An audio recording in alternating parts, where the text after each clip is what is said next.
If you're a regular on my channel, I can be fairly sure that one of, if not your favourite genres of video games is racing. It's definitely mine. I've sunk a whole lot of time into the genre, from Forza Motorsport to Forza Horizon with its amazing open world connectivity. There's of course Car Mechanic Simulator for the mechanical side, there's BeamNG with all the crash physics, and then there's more obscure ones like Project Gotham Racing, Burnout, or even Midnight Club from back in the day, which I still love. Hell, I'd even throw Mario Kart into the mix. Sure, many wouldn't consider kart races to be part of the true racing genre, but I do, even if I'm not willing to part with just how much time I've sunk into the games over the years. Just know that it's pretty inhumane.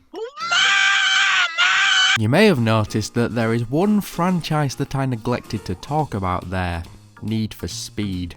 If I ever wanted true, honest-to-God arcade fun, it was the place to go. In fact, my first introduction to the traditional racing genre was Need for Speed Underground 2 on the PlayStation 2 at a friend's house. The cool cars, the aesthetic,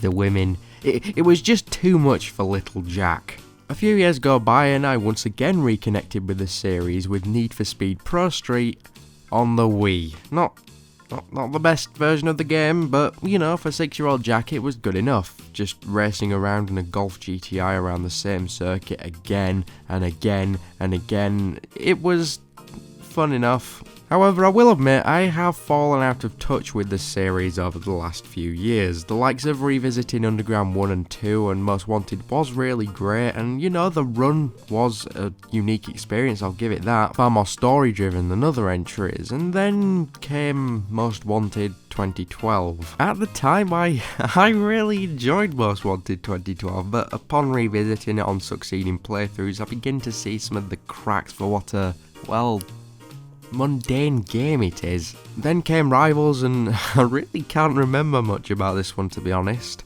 And then came Need for Speed 2015, and then came Payback, and hell, even when Heat released just last year, I never bothered to pick them up. I've just lost touch with Need for Speed. Oh yeah, and there was a movie actually, which I actually thought was not bad, especially for a video game film. But there's always been one entry I have had in the back of my mind since first playing it all those years ago, one that I haven't forgotten about, one that actually made me want to replay it again and again and again, and one that, from what I can tell, has sort of slipped under the radar over the last few years. That game is Need for Speed Hot Pursuit, the 2010 release, not the 1998 or 2001 games of the same name. It's confusing, I know.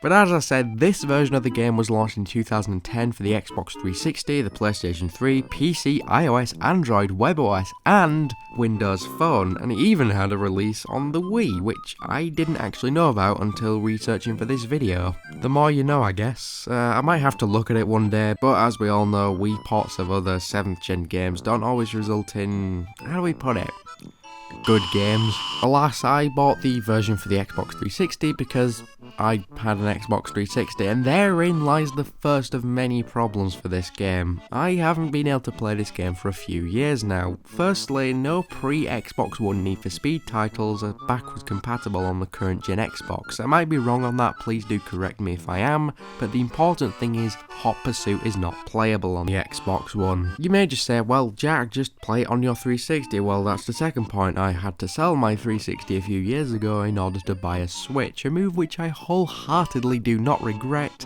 even if it means I can't play this game anymore. Seems stupid considering I'm about to do an entire video about it, but I will eventually get an old 360 just to replay this game, just not now, so shut up.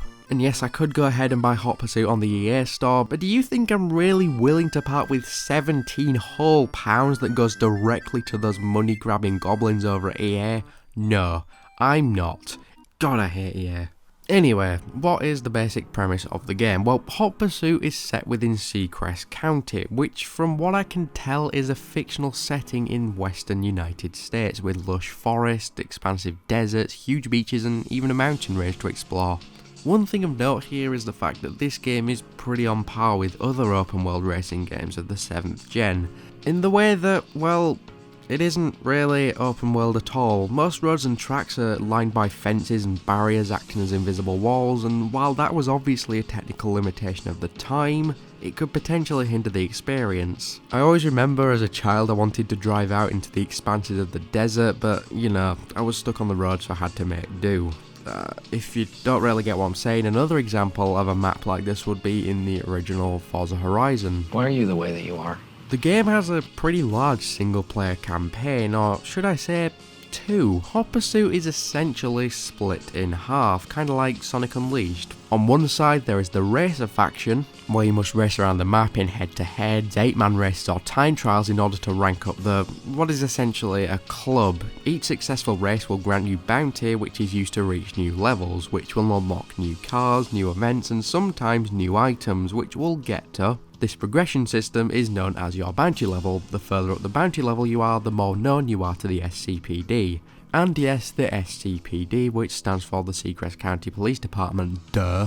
It's essentially the same as the Racer faction, except this time you take control of the law enforcement to hinder the attempts at races, lone speeders, or to simply race across the map to the scene of a crime. Your bounty in this case goes towards your cop rank. The higher you go, the higher you climb up the ladder of the law. The career's simple, and that's the way I like it. The story, well, there isn't really one at all.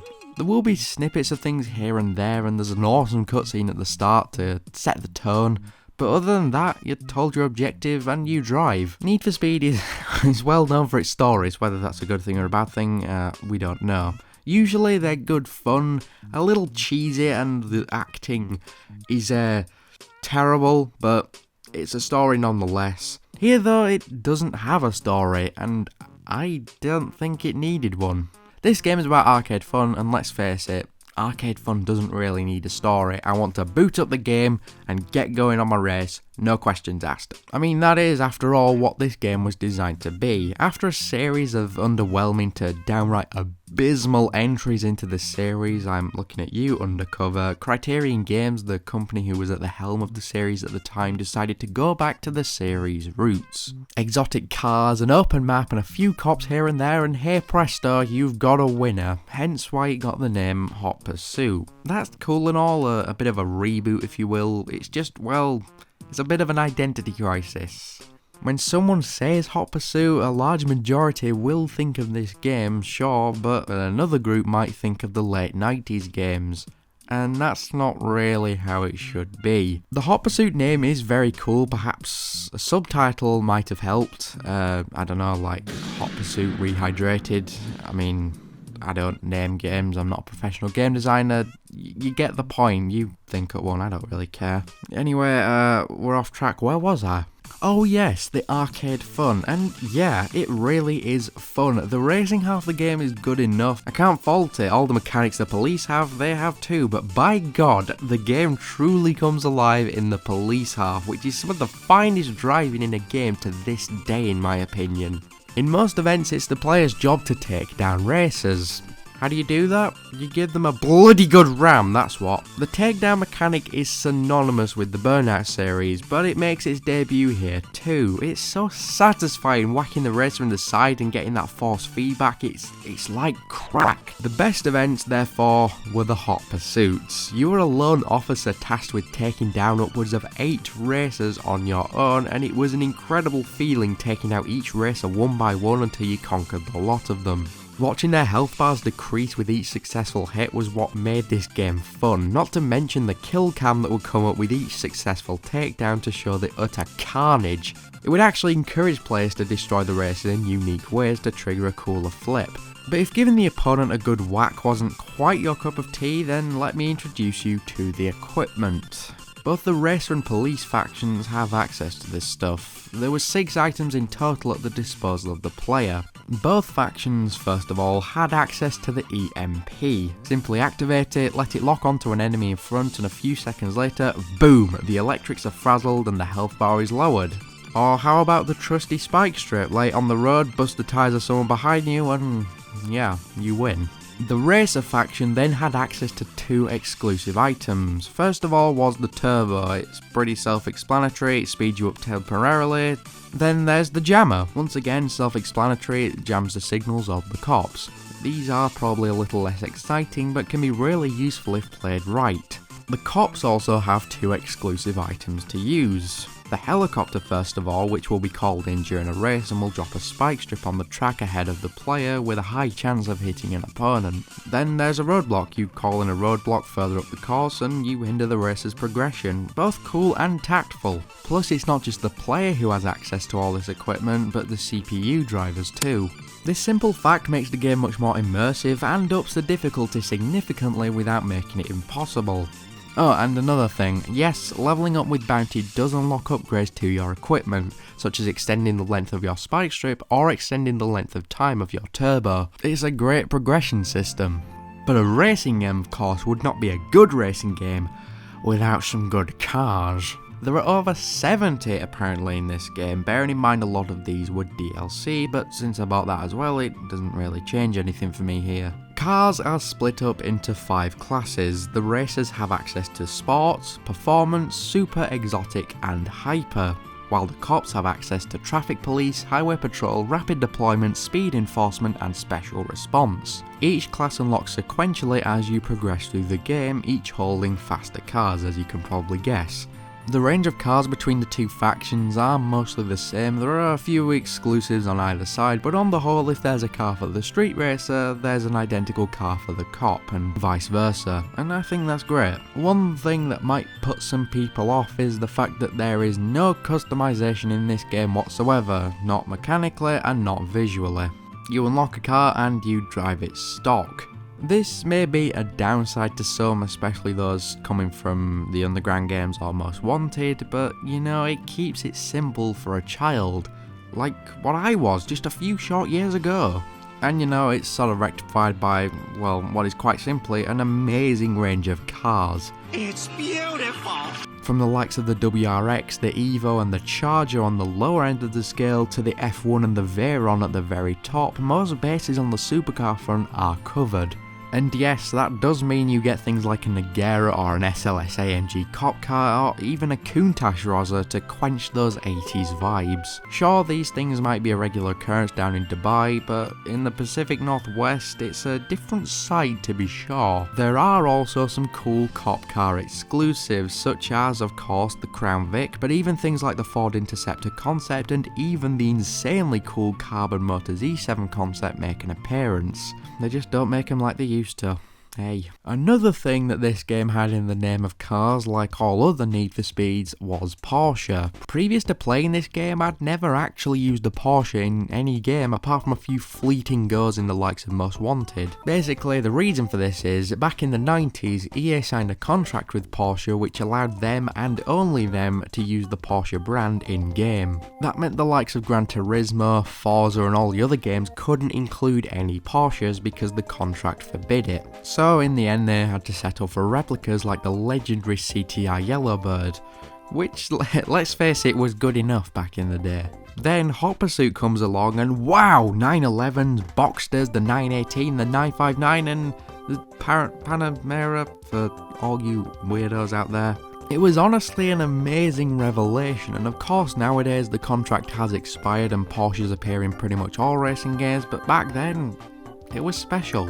And once again, I'll reiterate the fact that one thing that could possibly detract from this game is the complete lack of vehicle customization. Sure, when you're choosing your car for a street race, you can change its paint job, but apart from that, nothing. Believe me, I love tuning and fitting different cosmetics as much as the next guy, but honestly, I think it really does pair well with what this game actually is. It's a simple arcade racer that's meant to be easy to jump into, especially for beginners. There's no worry of needing to fine tune or finding what parts to fit. You simply choose what car you like the most and roll with it. I can appreciate that. Graphically and whatever, I don't know what you want me to say, it's a late Xbox 360 game, it's fine, I don't really care.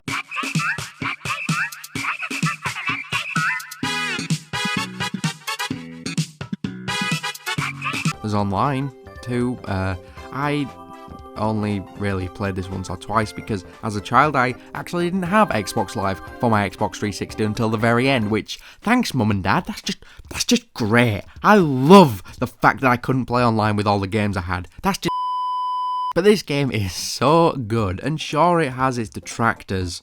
Those who say it's a crappy Burnout clone. Yeah, it borrows elements, specifically the takedown mechanic from those games, but it's fun. Who actually cares? As long as it's a good game, I'm fine with it. And then there are those who say the controls felt too arcade-like and unresponsive.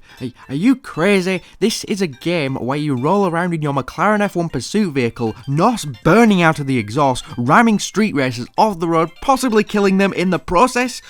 Did you honestly think this was going to be a simulation racer? I mean, get out. Honestly, for me, it's not the fact that this game is amazing. I mean, for fuck's sake, it was awarded Racing Game of the Year in 2010. That's gotta mean something, right? No. It's more that it's been pushed under the rug over the last few years. Unlike the Underground titles or Most Wanted 2005, it hasn't become a cult favourite, and that might just be because of what the game is in of itself. It's not drowned in tuner culture or entwined with a plot like most other titles. It's a bit of a lone wolf, and even after experiencing the likes of recent Horizon games, and after trying out some fan favourite racing games from years past, I can pretty confidently say that this is, to this day, my favourite racing game. Well, maybe not my favourite, but it's definitely up there. I can honestly just sit down right now, if I had an Xbox 360, and just play the ever-living shit out of it. I could just sit there and play and play and play. And isn't that the point of a game?